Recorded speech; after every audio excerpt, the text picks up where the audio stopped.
Talk more about the microbiome piece. You've touched on it a couple times when it came to light and back when you're talking about diet.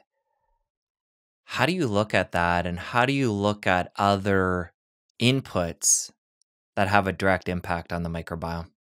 Well, the microbiome is, I really think, a huge key to getting out of illness. And it's wildly misunderstood, understandably so. It's very complex. But, uh, but our microbiome is constantly in communication with the world. So if you and I were sitting in a room together, we would actually be sharing microbes. If you snuggle with your wife at night, you're sharing microbes. And we're constantly in this interchange. But these bacteria need food. And there's three main families within the bacterial microbiome. There's a virome as well, which is actually larger than the microbiome. It's 37,000 times bigger, and we know very little about it. But with the three families of bacteria, there's trillions underneath that. And the good bacteria that we're always talking about, that is like your easygoing friend. You know, they are just happy wherever they are. They'll eat anything. They'll eat carbs, fat, protein. They're happy. They're easy. Your overgrowths, which are related to, definitely correlated, if not causative, to most of the chronic illnesses, the long-term illnesses, those can only eat starch and sugar. Same with the pathogenic bacteria. And so if you're dealing with a pathogenic bacteria or a chronic illness, you pull the starch and sugar out. Your good bacteria have the protein and the fat, and you're good to go. And then it readjusts, and later you can do the starch and not be sick. So it's always in flux, but it does so much for us. Most of what we think we do, the microbiome does, down to the way it communicates with light, the way it gets moved by light exposure as much as by diet. So many people will think, okay, well, I'm on a really strict diet, so if this doesn't work, I'm not going to get better. But the reality is, our microbiome is very affected by our environment and by light and all sorts of things. So there's other things that come into it. But these guys, they do so much for us, right? They eat our lactic acid. They prevent infections. So for instance, foodborne infections in the States are problematic, right? They're usually found Salmonella, E. coli, usually on salads. That's the predominant. Over 95% each year is from raw vegetables. That's where you're getting it. The beneficial E. coli prevents that from happening. So if you have your good E. coli, which almost no one does now because of antibiotics, but if you have that, then when you get exposed to pathogenic E. coli, the good E. coli would be like your white knight coming up on the horse and just banishing it from the lands. So there's a lot to the microbiome that before we messed with it was pretty perfect, right? But you know, it's deeply involved in our feel-good chemicals. And I see a lot of people miss the mark on this. They tend to think that the microbiome is just your gut, which just your gut. It's huge, but it's not. It's all over our eyes and our skin. It's our entire body, right? We're actually more bacteria than we are human by far. And we're constantly discovering new things about it, like L-form bacteria, which was probably a huge mistake that we made in the past. And you know, of course we did. It's how we learn medically. But in general, when we take an antibiotic, very rarely kills the bacteria. It changes its form to an L form, which promotes chronic disease. So there's all these things that are in flux with the microbiome, and where it's just very fascinating. And for somebody that has neglected it over a lifetime and taken antibiotics, whether they were needed or not, and, you know, ate a lot of processed foods and lived a high stress, bad lighting lifestyle like a lot of people have, how much hope do we have for rebuilding that later in life? A ton. So there are a few microbes that you only get from your mother. And so if you lose those, you lose those. But that is not a deal breaker for your health or your life. You can have a very healthy life, even if you've been on antibiotics for years. The thing is that it's a real commitment, because with the microbiome, even a tiny bit of starch, like a little bit in a supplement, can keep a microbe alive for 2 years once. Like you have that one bit of starch, and for 2 years, that microbe can stay alive. And so it takes an incredible amount, a really Herculean amount of discipline to do the protocols that shift the microbiome.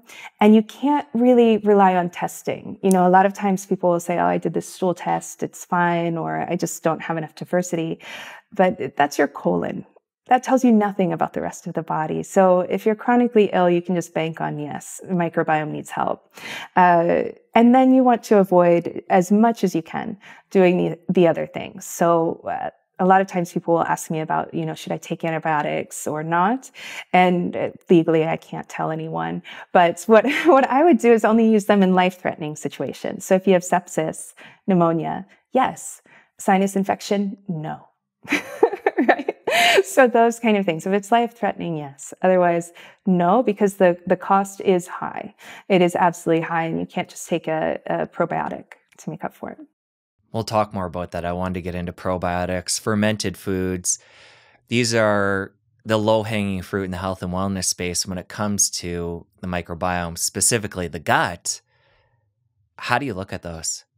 Well, some are really amazing, and some I'm waiting to hit the market. So, for instance, there's Oxalobacter bacteria, which really helps people break down oxalates.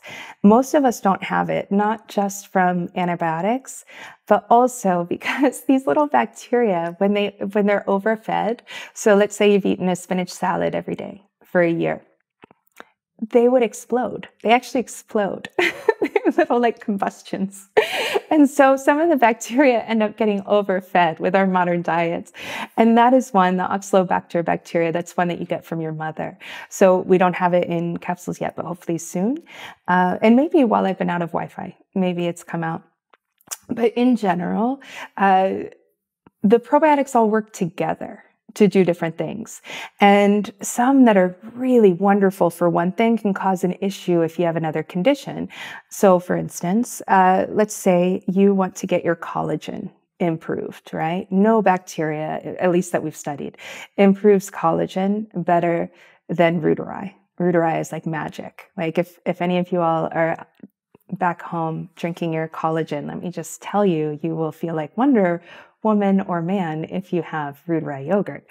It really accelerates the collagen properly, but it's high histamine.